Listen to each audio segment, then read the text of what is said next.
OpenTTD can be brutal if you don't know what you are doing, and most players make mistakes even without realizing it. So here are my top 10 big mistakes so that you can avoid them. Hello there, Master Hellish here, and welcome to this OpenTTD guide, where we'll dig into the errors that catch the players out.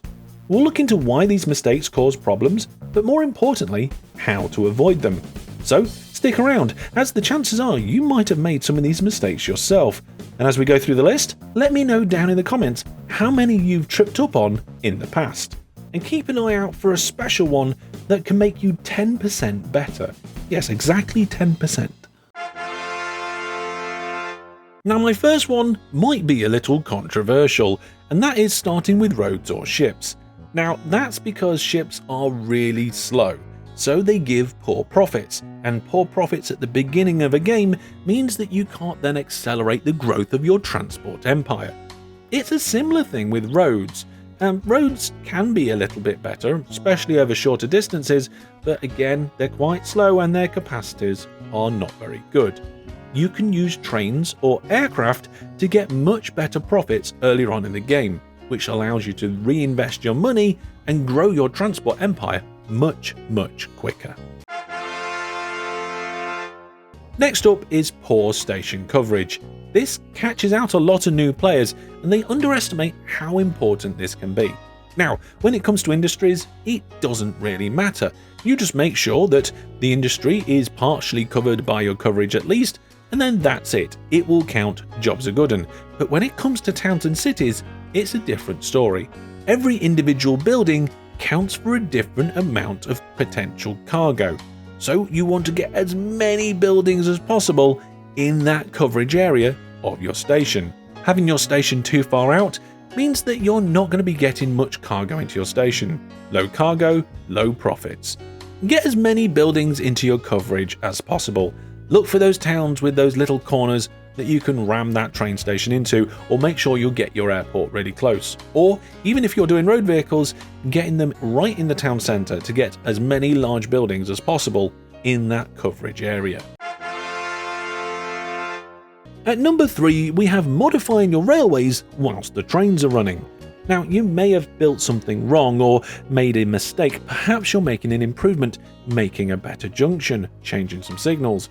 These are all things that you should not do whilst your trains are running on your line, because you could have a crash. Crashes can affect your ratings, and also they cost you time and money. So you can either stop your trains that are running on that line, or just take a little piece of track out around the area you're working on. Make sure you finish the changes and then pop the piece of track back in to let your vehicles carry on along the line, so you can do your fixes and improvements without the risks of crashes. Now, I haven't done this list in any particular priority order, but this one could be the most important one: not using shared orders. Now, most new players don't even know that shared orders exist. It's relatively intuitive to see that the vehicles do have orders, and that they need them to get from place to place. However, shared orders makes managing vehicles doing the same route so much easier.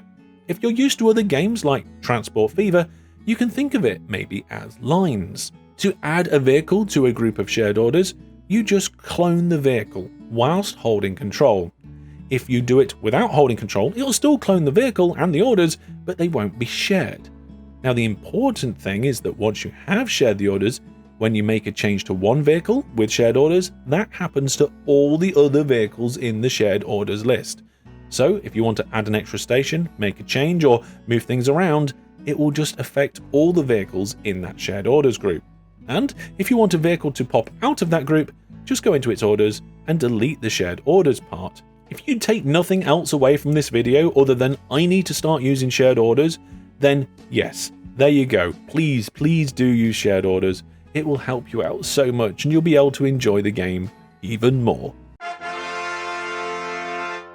Next up, we have a train specific one, and that is don't cross the tracks.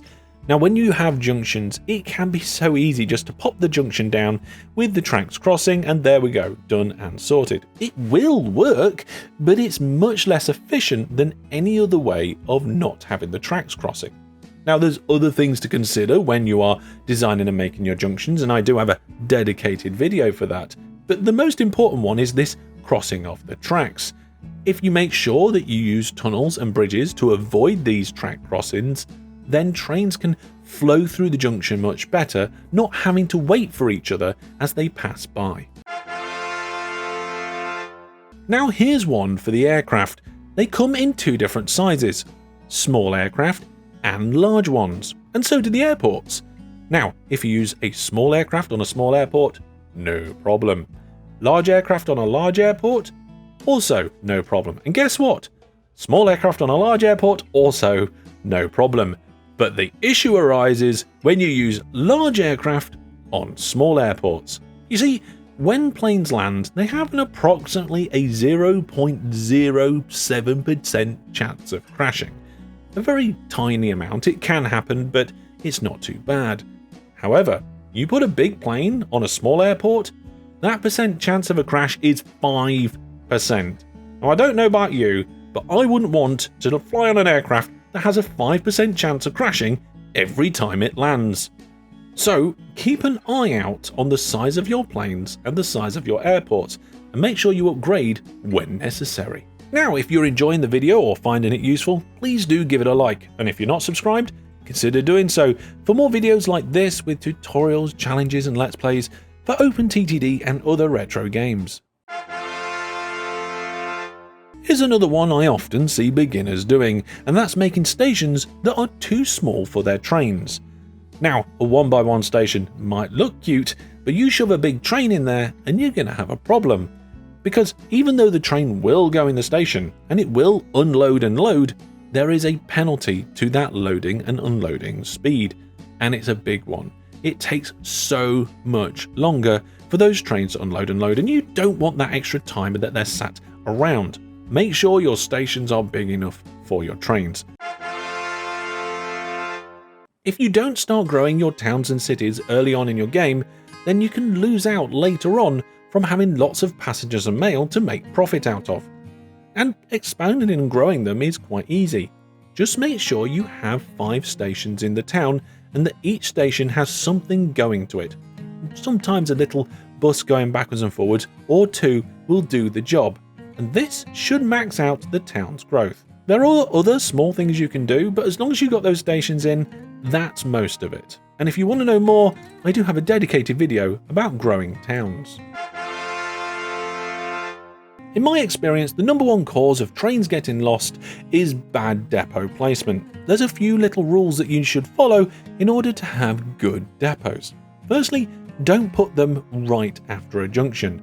Trains can often go the wrong way down a junction just to service at a nearby depot.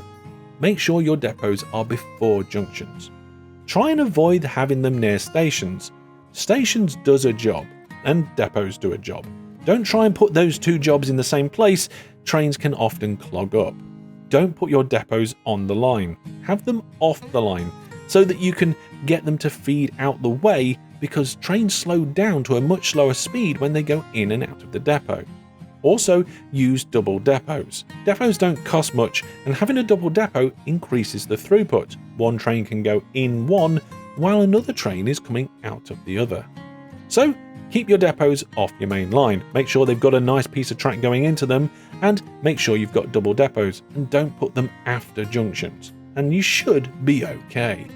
If you want to know more, again, I've got a dedicated video all about depots and breakdowns. Now, before we get to that 10% improvement, I'd like to thank you for making it this far through the video. Your views, comments and likes help me out so much as I make this journey from a hobby project into something that's full-time. If you want to support me further, my Network 36 t-shirt is available for pre-order on the Hellish store now, and it might not be available after September. So get over there, secure your pre-order, and thank you very much everybody for all your support. Now time for that 10% boost, and like the chapter card said, the mistake is not building statues of company owners. If you build a statue of a company owner in a town, all your nearby stations get a flat 10% boost to their ratings. And the higher the station ratings, the more you get from nearby industries. In fact, when there's just one station, it is a 1-to-1. If your station rating is 100%, you will get 100% of the production of that industry. So making that investment in the stature of a company owner in a town or city gives you that bonus, gives you more product from the industries, and then you can make more profit with the existing infrastructure and vehicles that you have. Don't miss out on that 10% boost as soon as you can afford statues of company owners. And there we have it. How many of these mistakes have you made in the past? And do you have any mistakes of your own? Let me know down in the comments. I'd really like to hear them all. But that's going to be all from me for now. Thank you very much for watching, and until I see you next time, take care. Goodbye.